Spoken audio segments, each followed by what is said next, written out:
So, in Strive, it's a little different. So that's like a great example because his options are very good in general, but they actually become a lot weaker when you start representing IB. So let me give you an example. So one thing you can always do when you wake up on defense, you can always time an instant block with essentially your immediate, right? If you time this correctly, even if you mistime it, it's not a problem, right?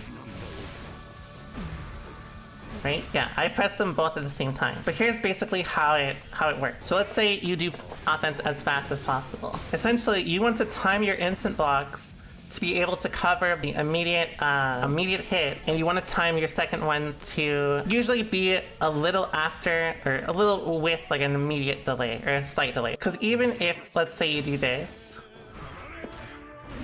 you can see I did it, I missed it, but I'm not at any yet. If you time it too late, obviously you'll get hit, but that's why we practice it, right? We want to always time it beforehand, because even if they time it a bit later, that means that you will not get hit. Likewise, after this point, if they countered this by doing something like this, as you can see, it'll either work,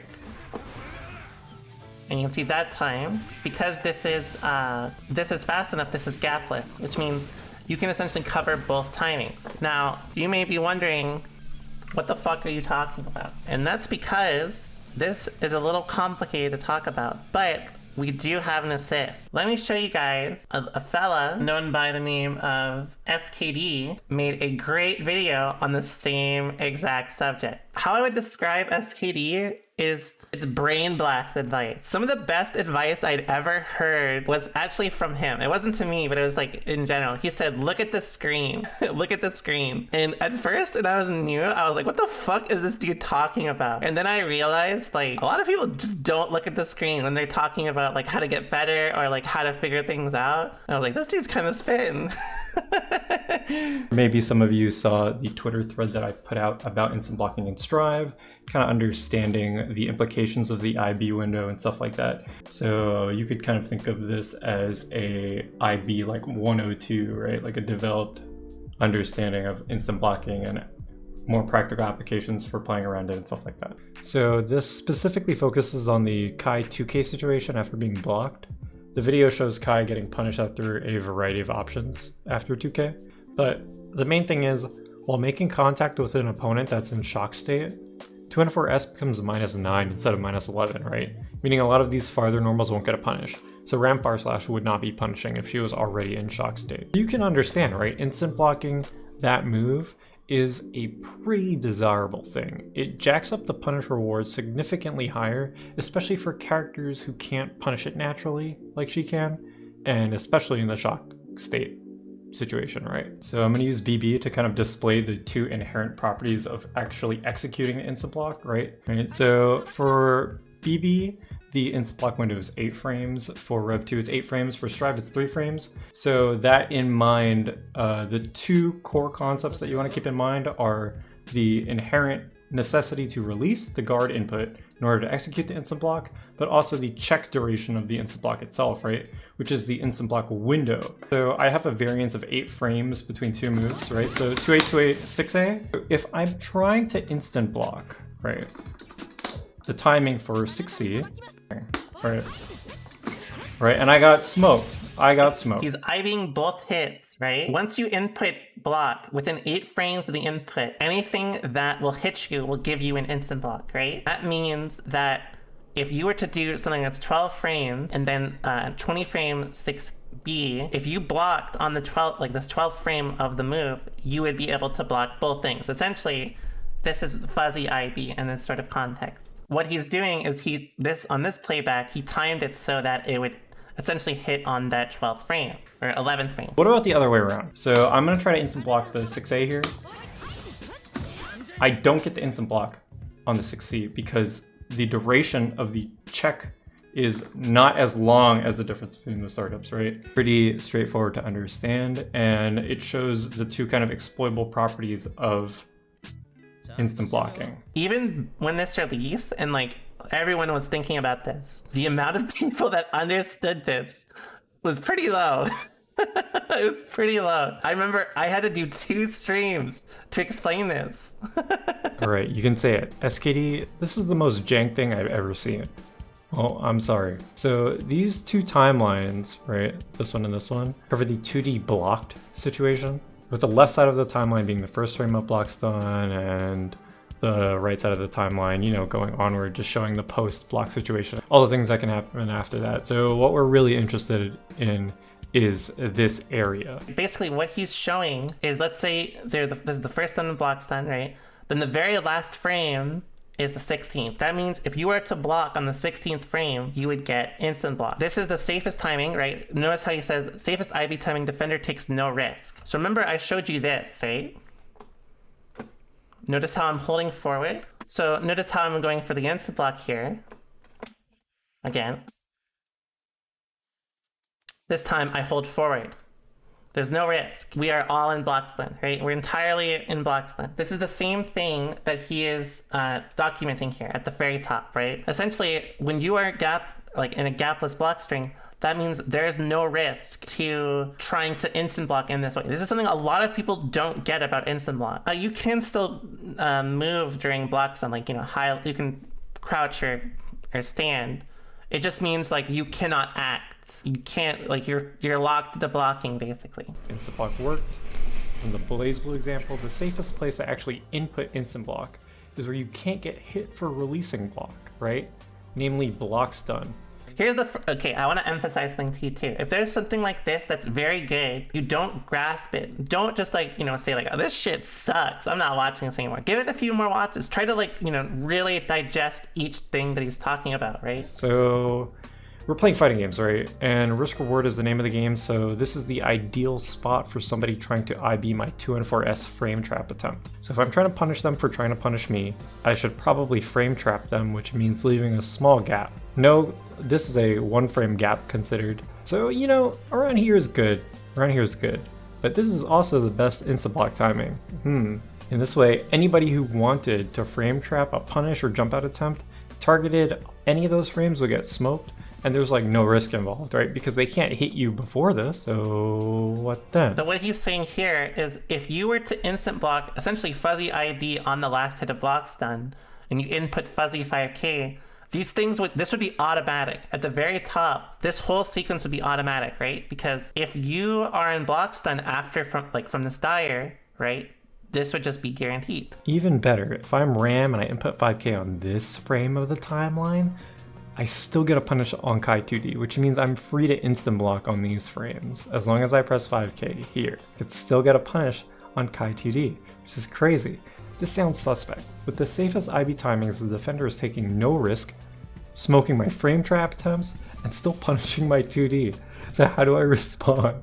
There's always going to be at least 1 frame of vulnerability on frame 17. So you might think it's only a single frame, but yeah, it's hittable, right? But what are the other implications of this though? SK, you're telling me that it's really just like a 1 frame window that you want me to hit? If you remember what I said about Ram 5k, at earliest, it's going to be on frame 21, which means that her first active frame is going to be on frame 27. You've successfully gotten her to miss a punish on 2D by getting her to IB with timing to punish something else, right? Wow. So she can no longer punish her 2N4S and 2D with the same timing. She has to decide to either instant block for frame 20 or press 5k on frame 20, right? And what did it cost you? Nothing. Basically, if you look at the IB window at the very top, let's say you input your IB at frame 16, as we talked about, right?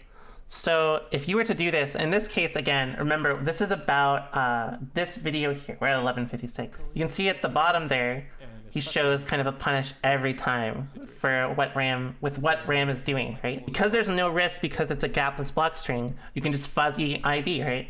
If you do not do the fuzzy, or like the dire, they can still punish your 2D with 5k, and they can fuzzy time both of this to cover both options, right? But in the second example, they are essentially varying your timing with dire, so that by doing dire at variable timings, let's say you start doing it at frame 20 and they start doing, you know, IBs later, fuzzy IBs later, one, they add more vulnerability, which still is kind of mild, but also the guaranteed punish with 5k is no longer guaranteed, because they're doing the timing at a much later date. Essentially, what this is they're using the representation of a threat to avoid a guaranteed situation, right? Let's say here, if you do a gapless string, right? Let's say you miss the timing. You can see I'm holding forward, right? While he's doing this block string to me, right? Notice that? It's because I cannot act while I'm in block stun. But let's say they start doing things like this, right? It goes this gameplay, right? Let's say you can see if I did the same shit in block stun, I would get hit because there's a delay. Basically, you're just using the threat of a delay to make you represent a different timing. You can try punishing them for instant blocking there if they're looking for something like this, which is gapless, right? Or this is gapless, and they can try to safely do this, right? Essentially what he's saying is just by delaying your frame trap slightly, you make it a lot harder for people to just dial in their response. This is not as relevant anymore, but for instant blocking, it is pretty important. The top part is very key. We've given Ram the potential to be wrong. Not just wrong in that she misses a punish, but she can also be hit for this kind of guess. So you've given yourself some much needed safety by increasing her risk in pursuing punishes, all by delaying your attack by 3 frames. So here's what he's basically showing off. By delaying either too long or not doing the move, if you were to always do this, you could fuzzy OS against both options. In fact, let's set that up real quick.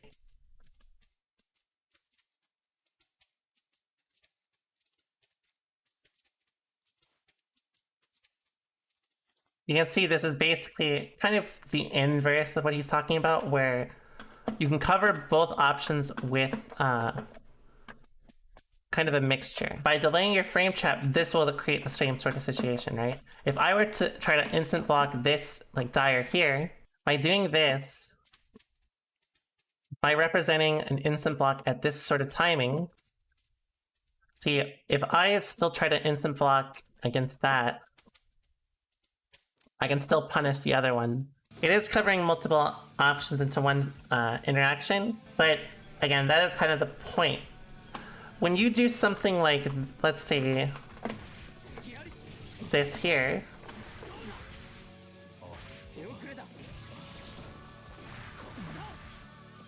you are still, by the moment I'm talking about, you can safely cover both options. Again, notice how I'm holding forward by abusing block stun, right? Assuming you don't miss it, which I do frequently anyways. When you're in block stun, all your instant block attempts are basically safe. So with this in mind, when there are situations that you are very, very, very likely to be in block stun, like on Wake Up, this is where this sort of thing becomes a lot more powerful. Each move has a specific rhythm, right? Like there's a window where you can't do 2k 2d, right? If you delay 2k 2d too long, does not work. So yeah, I mean, yeah. So here's the goal in it is you can then do it at timings slightly if they were to do it gapless, right?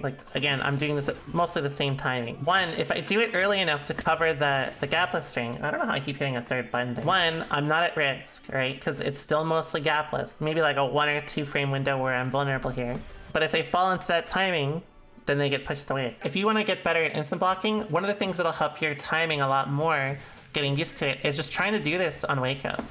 I think it's a very big thing that'll help, and I'm sure you'll find a lot of success if you keep at it. And then other things, it's a bit harder with some of the delay cancels like this, so usually I do it at a very fast rhythm so that even if I mess it up, I'm not at risk. The best thing I would practice against is people doing immediate strings and doing it on Wake Up.